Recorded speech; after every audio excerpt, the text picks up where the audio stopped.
Sete Raios Podcast. Evadidos da Matrix. Episódio de hoje: o teatro contemporâneo, a mente abstrata e a Matrix. Eu utilizo naturalmente um pseudônimo, mas eu sou artista e particularmente ator, com DRT, tudo bonitinho, formação, etc. Banca, examinadora, tudo bacaninha. Há mais de 25 anos. Então eu sou um estudioso também da arte teatral e desse poder humano de contar. E ajudei no Palácio, em Belo Horizonte, e particularmente participei durante 5 anos do Encontro Internacional de Arte Cênica de Belo Horizonte, e acompanhei também ali, no paralelo, o Festival de Teatro de Belo Horizonte, que na época era muito poderoso. Depois ele ficou aí miúdo, mas era bacana ver textos, por exemplo, como um texto tradicional da cultura judaica, o Golem, encenado na Polônia, com o nome de Północ, que a gente não sabe o que significa, mas quando você vê a encenação dentro do prisma do teatro realista, né, de Stanislavski, a gente vê tudo ali, é como se estivesse entendendo o polonês que eles estão falando, e, no entanto, a gente está vendo cenas, cores, movimento e algum som ali colorindo. E é grandioso, por outro lado, ver apresentações de trabalho de gente da Índia, do Senegal, de outros lugares, para baixo lá, Ásia, e para cima lá, gente até dos Hopes americanos, gente aí dos Andes, né, gente da Europa inteira. E nas suas demonstrações de trabalho nós percebemos que a coisa tendia para o abstrato, né? O teatro também vem acompanhando as épocas. E alguns de nós que procuramos ir às fontes das coisas, sabemos que os especialistas eruditos e muito cultos milenarmente antigos consideravam uma sequência lógica de sedimentação cultural que naturalmente surge de um elemento, uma ação ou uma reação que podemos chamar de arte, porque esta ação não é em si religião,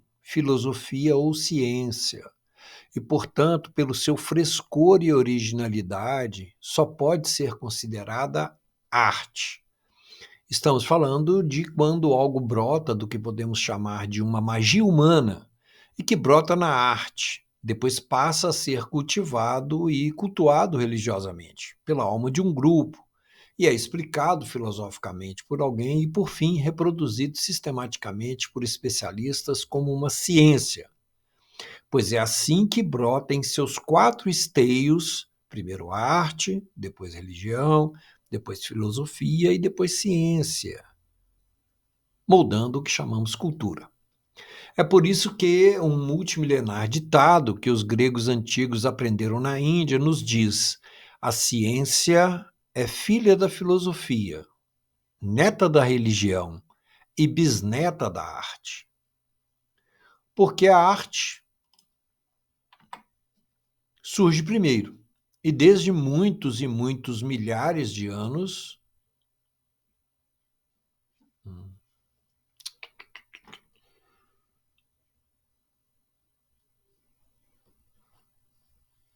muitos e muitos milhares de anos, antes da Babilônia, ela é cétupla. E todos os subprodutos dela podem ser incluídos em sua cetuplicidade. Um dia você ou alguém marcou com suas mãos de sangue as paredes das grutas nos vales do sul da França. Ou melhor, por exemplo, um grupo de guerreiros poderosos saíram para caçar bisão, que é um tipo muito grande de touro. Houve uma poderosa luta e o bisão foi abatido, mas antes eliminou com seus chifres o mais poderoso guerreiro daquela tribo. Veja bem, fazendo um pano de fundo aqui, para a gente sair lá na questão da mente abstrata que eu venho falando aqui nessa progressão ou fuga da Matrix, que é o que nós trabalhamos nesse canal, o entendimento do que é a Matrix e como evadir da Matrix, e como a mente abstrata é uma aquisição necessária, e como o teatro está se aproximando disso.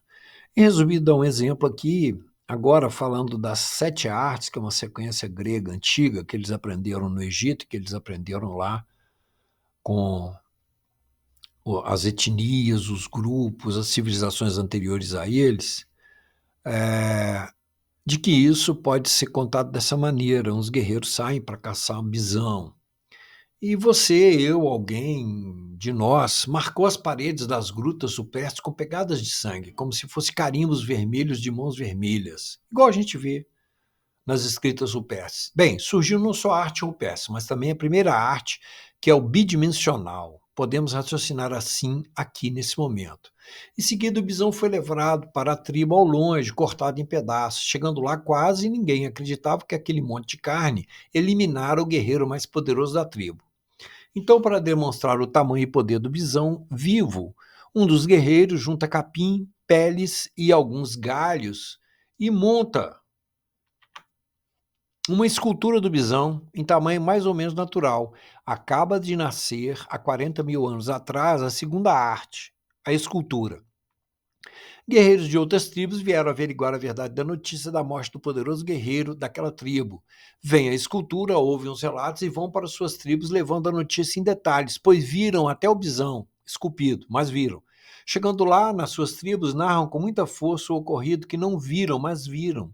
Nasce a terceira arte, a narrativa, aliás, de onde, pelos grandes poetas e coreutas da antiguidade, se originou o teatro de Tespes, o teatro grego. Quando o narrador, que é uma das fontes do teatro, né? Outra fonte é o teatro hindu, outra fonte é o teatro africano, o mito hindu de Jagannatha é maravilhoso, né? Para demonstrar a fonte hindu do teatro. Quando o narrador é muito bom, então até agora surgiram 2 artes, hein? A primeira, que é o bidimensional, a segunda, que é a escultura. Quando o narrador é muito bom, ele leva seu público no seu ritmo de narrativa. Aliás, já surgiu a terceira arte, que é a narrativa. Estamos indo agora para a quarta. Quando ele leva, então, em seu ritmo de narrativa, o seu público e na musicalidade do seu conto, então vemos surgir a quarta arte, a rainha das artes, a ilustradora de sentimentos, a música. Quando a música é boa e melhor com instrumentos, somos levados como em um sonho a bailar, surgindo a quinta arte, a dança. O teatro, enquanto sexta arte, tem como meta a reprodução total, interior e exterior da realidade e disponibilizá-la harmoniosamente aos entendimentos e os sentimentos de sua plateia. Teatro, sexta arte. A pintura realista é naturalmente a sétima arte mais antiga. Em meados do século XIX, 1853, para ser específico, surgiu a foto, que também o é. Depois o filme, com sua capacidade de registro de imagem e som, fazendo uma certa arte relativamente perfeita, se soubermos com ela gravar uma boa sexta arte, que é o teatro. Fato que seria feito, aliás, com muitas câmeras e uma extensa edição. O vídeo digital é a progressão tecnológica do filme. Quadrinhos, grafite, painéis de empena, aqueles painéis enormes, né, na lateral dos prédios de grafite, né, são subprodutos do bidimensional, a primeira arte. 3D, sétima arte. Sétima arte pura seria o vídeo Full HD com milhões de megapixels.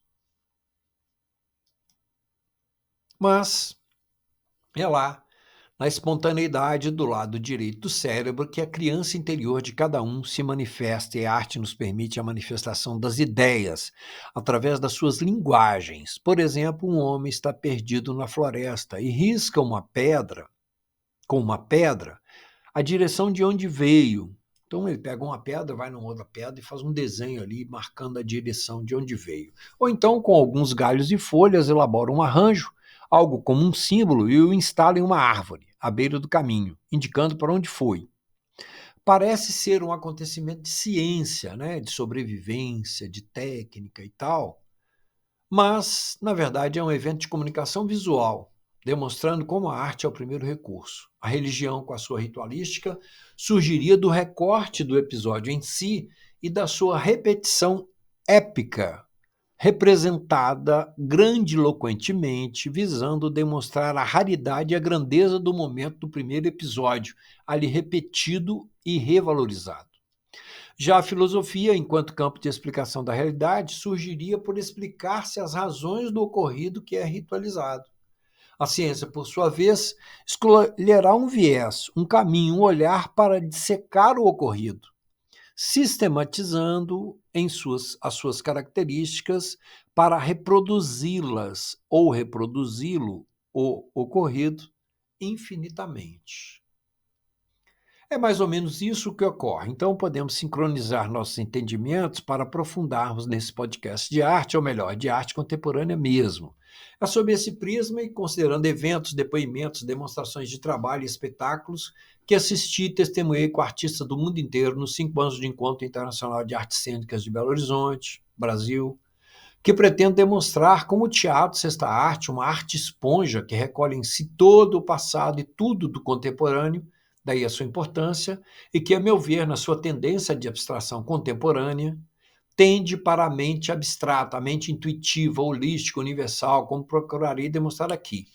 Posso atalhar, lembrando que o teatro tradicionalmente é, por sua natureza, uma arte eminentemente literária, com seus autores, margeando os textos dramáticos com suas exegeses cênicas e outras observações, onde, ao se utilizar tal texto, levamos em conta a época, o contexto, a biografia do autor, seu estilo, cultura e outras características. Vou atalhar também, contando que nas rodas de conversas e demonstrações de trabalho dos 5 anos de Encontro Internacional de Artes Cênicas, constatamos, por fim, ao longo dos anos, que o texto que antes era encenado ipsis literis passou, no final do último milênio, a brotar os anos 1990, né? Final dos anos 1990 e início dos anos 2000 até 2005. A brotar de todo o corpo de quem está em cena, nas improvisações, isso depurado, capturado ali pela direção, nas improvisações e estilizações dramáticas bem dirigidas. Estou falando também do teatro realista psicológico, seus laboratórios e sistema que se distanciam cada vez mais do naturalismo dramático, empobrecedor da interpretação e muito comum na televisão. Claro, a obra é do diretor, seja no teatro, seja no vídeo, seja na TV, e nesse sistema novo, e aí estou chamando essa abstração de sistema novo, a gente precisa investir nisso, que estou aqui tardiamente relatando, o texto, mesmo com exegeses, vira pretexto para a encenação. Já o diretor precisa se desdobrar em sua generosidade de entendimento e criatividade de leitura do outro, dos atores seu que estão ali improvisando, para observar e absorver as descobertas dos seus atores, no lúdico dos seus momentos de aprofundamento nas ideias do texto, na percepção do autor, do seu contexto, nas improvisações e na própria interpretação. Nessa forma de teatro inteligente, provindo da alma dos artistas, cada um dos atores em cena se faz, no frescor da interpretação, protagonista da dramaturgia, vivendo a sua verdade cênica, interior e exterior, onde o que importa é apenas a inteireza da sua personagem, em sua partitura de ações, também chamada partitura de ações físicas, partitura de sentimentos, partitura de pensamentos, seus pensamentos entabulados ali, sincronizados, tudo bonitinho, e a sua reserva de e se, né, que é tradicional nessa linha, para possíveis ações.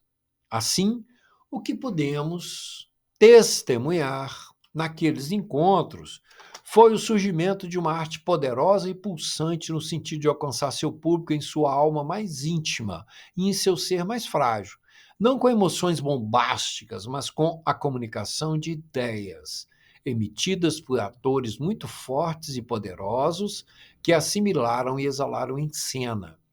E aí eu vi gente que faz teatro para trabalhadores de indústria na Índia, mas com um aprofundamento contemporâneo nessa linha e uma verdade cênica poderosa, sabe?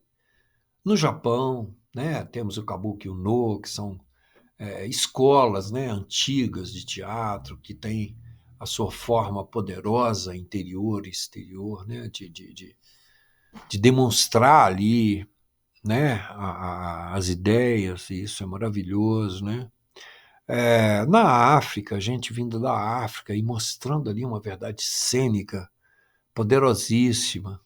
Estamos falando de um teatro que perdeu as tendências elisabetanas e vem se abrindo para a narrativa contemporânea, intuitiva, criativa, guerreira e poderosa.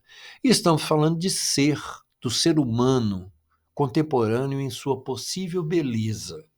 E aí caminhamos agora para tentar aqui uma associação mais íntima entre esse teatro contemporâneo, que eu usei um termo aqui de um aluno há muitos anos, que falou, pô, é como uma esponja, né, que absorve tudo ali. Sim, e esse teatro esponja, e como que se um ator, e evidentemente um grupo, né, esses coletivos têm muito poder de produção, no sentido dessa qualidade, né, que eu estou falando aqui, que estamos falando aqui, e no sentido do seu poder de contar, né, para as pessoas ali, tanto da sua pesquisa quanto da sua revelação íntima, de experiência de si mesmo com aquele texto, com aquela situação, com o seu momento presente, com o seu contemporâneo, com ali a improvisação, com a estilização daquilo que foi achado, tendo muito poder de expressão na improvisação e alinhado ali numa linha estética pelo diretor, naquela forma ali que ele estabeleceu para contar, a sua arte mesmo que coletiva, e isso feito dessa forma, com o texto como um pretexto e cada um mergulhando no texto, e é necessário que as pessoas sejam estudiosos, sejam sensíveis no sentido de conseguir ler o tradicional, a época do texto, a situação, o contexto, a biografia do autor, etc. Ao mesmo tempo, trazer isso para o seu íntimo e se colocar naquela situação. E é evidente que isso vai acontecer no momento presente da improvisação. E essa capacidade mental de se colocar naquela situação, e eu me lembro agora de um texto que teve significado para mim, A Guerra Mais ou Menos Santa, e se colocar naquela situação no momento presente é que traz uma carga de veracidade, de conto, que é segundo essa capacidade de se colocar naquela situação. E aí, isso alinhado ali com uma boa direção, partindo de cada um dos artistas, dos atores que estão ali nessa investigação, pode se levar para o público algo muito superior ao museu do teatro, me perdoem o termo. Mas quando nós pegamos um texto como A Guerra Mais ou Menos Santa, que eu estava me referindo, que vem de uma genialidade de um dramaturgo ali na sua, no seu campo natural de cultura, né? O lugar que ele nasceu, que ele viveu, mas a sua capacidade de contar, de trazer isso para a gente num texto formal, né? Com as características necessárias e etc. E quando nós trazemos isso para o nosso contemporâneo, nós conseguimos nos colocar naquela situação, porque por detrás do texto estão as imagens. E depois das imagens estão as ideias. E o teatro eminentemente literário, ele é um teatro não de ideias, não de imagens. Ele é um teatro de palavras, né? Porque as observações ali do autor nos conduzem para uma situação complementar ao que está no texto, e isso parece um museu, né, de expressão, que a primeira coisa é expressão, um museu de figurino, um museu de imagens, um museu com uma ideia que uma pessoa tem se lesse o texto muito razoavelmente, né? Lê o texto assim, teve ali umas imagens, e o termo, na verdade, é imagem, eu usei o termo ideia aqui agora, mas não, isso são imagens que a pessoa tem. E esse tipo de teatro mostra essas imagens para as pessoas. E aí, se a gente partir do teatro realista psicológico de Konstantin Stanislavski, depois dos russos partiturizarem a dança, né, o balé clássico e tal, etc., vem Konstantin Stanislavski com a sua genialidade grandiosa e partituriza os sentimentos, os pensamentos, as ações físicas dos seus atores.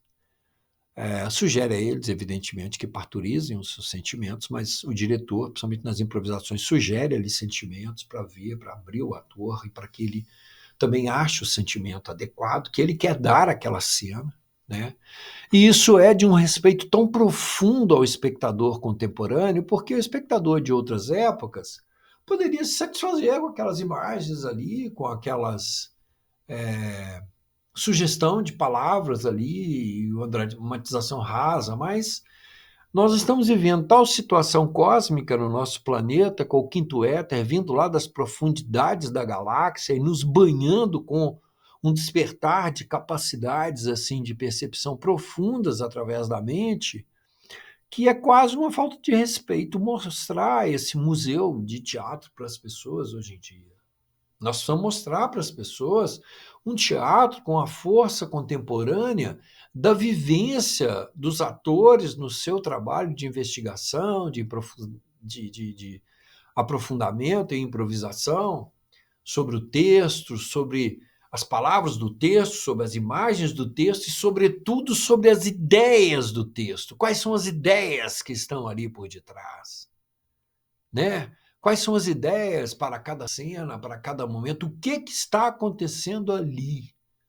E como é que esse coletivo, partindo ali da criação de cada ator em cena, e isso é apurado ali nas improvisações, conta isso para os espectadores, alinhados, evidentemente, pela direção. É essa grandiosidade de capacidade de campo e de poder de expressão do teatro contemporâneo é que interessa as pessoas.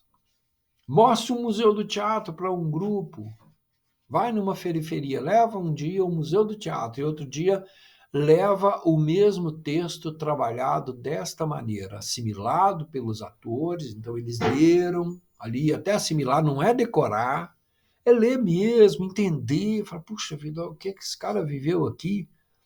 O que o Teobaldo Tutarana, né, viveu nessa situação? O que Diadorim viveu nesse momento aqui? E se colocar naquele lugar, então você entendeu a dramatização que está sendo contada ali, não é? E você entendeu o contexto, você entendeu o conto e tudo isso. Isso não é decorar, isso é assimilar. E pode-se usar as palavras do texto, ou pode não se usar as palavras do texto, mas o importante nessa vivência é capturar as imagens e, atrás das imagens, as ideias, porque o que o espectador está esperando, e por respeito a ele que nós devemos comunicar, são as ideias. São as ideias. Então o clima lá da Guerra Mais ou Menos Santa, será que existe ele na sociedade contemporânea? Olha, existe muito. Existe muito. Haja Suassuna, e se formos um pouco para o lado, haja Saramago, né, com uma estilização europeia bonita nos seus contos, mas nós convivemos com essas duas coisas, né, com Suassuna e Saramago. Nós estamos convivendo com uma estilização europeia muito bonita, muito bacana e também muito humana, e ao mesmo tempo com um Suassuna e essa coisa pesada da realidade na periferia das grandes metrópoles e das grandes cidades do mundo inteiro, e particularmente do nosso país, não é? Nós estamos convivendo e vivendo hoje em dia uma guerra mais ou menos santa. Qual é a narrativa hegemônica para o mundo que não sabe por quê? A TV fala a mesma coisa na Europa, a mesma coisa nos Estados Unidos, a mesma coisa no Brasil. Como é que conseguiram alinhar isso? Os monopólios não foram proibidos? Ah, mas os internacionais não foram. Então, as agências internacionais de notícia põem propaganda de um produto que parece brasileiro aqui dentro, produzido dentro do Brasil, se sem repetir diariamente na grande mídia a narrativa internacional, que é a mesma narrativa. A mesma narrativa. Ah, o governo está de parabéns, porque está mandando imposto em cima das pessoas. Né? Ah, mas o governo está ampliando os impostos agora, não é? Ah, é, mas é assim mesmo. E aí nós vamos levando, né, gente? Tá lá, parece um mico de circo, né? O comunicador falando para o seu público, às vezes até uma pessoa de rádio ou de televisão que tem algum valor e que tinha algum valor moral antes de se meter nessa furada, né? E aí nós temos a mídia escrita indo pelo mesmo caminho, sob o mesmo sistema. Ah, nós vamos colocar um anúncio aí de uma página inteira. Você mantém aí a narrativa para a gente aí, fica em casa, tá? Depois a gente vê o resultado das florestas, tá bom? E vão criando a cada momento uma fala, uma magia de imagens para cima das pessoas através das palavras e conduzindo hoje em dia uma massa de manobra que nós precisamos estar alerta para não fazer força no sentido de ampliá-la. Sabe, não precisamos nem fazer força contrária, mas precisamos ter o discernimento, ter um olhar para entender até onde é lícito que a gente vá e até onde nós precisamos resguardar o entendimento de época, e o mais difícil é entender a época que a gente está existindo. E nessa época, o que estamos fazendo é nos abrindo para a mente abstrata. Nós não podemos nos perder nessas narrativas que só interessam aos poderosos e eles não estão no Brasil. Eles estão, sim, exaurindo as nossas reservas, e é isso que estão fazendo. Né? É isso que estão fazendo, nós sabemos disso o tempo inteiro. Para onde está indo o Madeirame? Lá de cima. Né? O Madeirame Verde está indo para onde? Né? Para onde está indo o minério? Está indo para onde? Né? Quem está levando? Quem ganha para extrair esse minério no Brasil? Como é que é isso? Então a gente precisa dar pelo menos uma olhada em tudo isso, né? No sentido de saber, no sentido de ver quanto disso está vindo para a cultura, quanto disso está vindo para a gente ter cidades com mais saneamento básico, quanto disso está ficando e sendo colocado de fato numa segurança pública, mas uma segurança culturalmente e educacionalmente preventiva, né, que dá dignidade ao indivíduo lá desde o seu nascimento e etc. Então, nós precisamos estar harmonizados com tudo isso dentro da nossa arte, tendendo para captar, além das palavras, dos nossos textos teatrais, dos nossos textos de trabalho, as imagens e depois das imagens as ideias. E quando estivermos trabalhando com as ideias, ou seja, a nossa mente abstrata se abriu, nós vamos precisar penetrar um pouquinho nesses conhecimentos do que é a Matrix para a gente aprender a evadir da Matrix. A gente precisa, sim, estar como o Neo, por um lado, entendendo a realidade e, por outro lado, tendo um esteio de socorro, que só um telefone, né? Como lá no primeiro filme, o The Matrix, a Matriz, né? Primeiro filme, em que corre, pega um telefone para poder evadir. Então, é sobre esse telefone que a gente está procurando baixar o atendimento de reclame. Sete Raios Podcast, Evadidos da Matrix. Compartilhe apenas com quem tem a ver, inscreva-se no canal, dê sua opinião, procuramos geralmente responder. Inscreva-se, ajude o canal.